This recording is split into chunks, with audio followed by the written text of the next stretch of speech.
Telangana assembly ఎన్నికల్లో గెలిచి అధికారాన్ని సొంతం చేసుకున్న కాంగ్రెస్ ప్రభుత్వానికి తెలంగాణ కాంగ్రెస్లో లోక్సభ అభ్యర్థుల ఖరారు అనేది ఆ పార్టీకి కత్తి మీద సాములా మారింది. ప్రతిపక్ష బీఆర్ఎస్, బీజేపీ కంటే మెజార్టీ సీట్లు దక్కించుకుంటేనే తెలంగాణలో తమ ఇమేజ్ను కాపాడుకునే అవకాశం ఉంటుంది.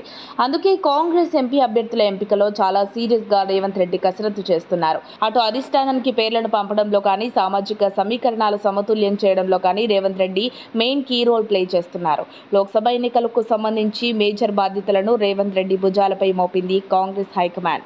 ఇప్పటికే 17 పార్లమెంటు స్థానాల్లో తొలి జాబితాలో 4 స్థానాలకు అభ్యర్థులను ప్రకటించిన కాంగ్రెస్ గురువారం నాడు లోక్సభ ఎన్నికల్లో పోటీ చేసే అభ్యర్థులకు సంబంధించి 3వ జాబితాను విడుదల చేసింది.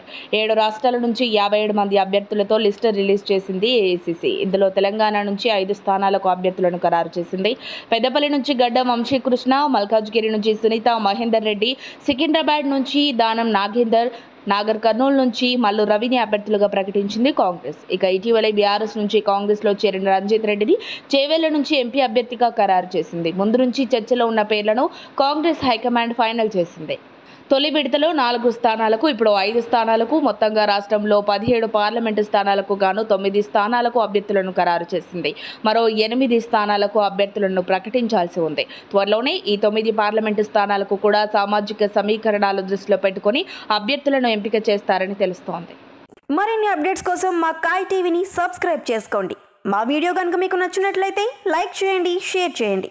మీ విలువైన అభిప్రాయాలను కామెంట్ బాక్స్లో తెలియజేయండి.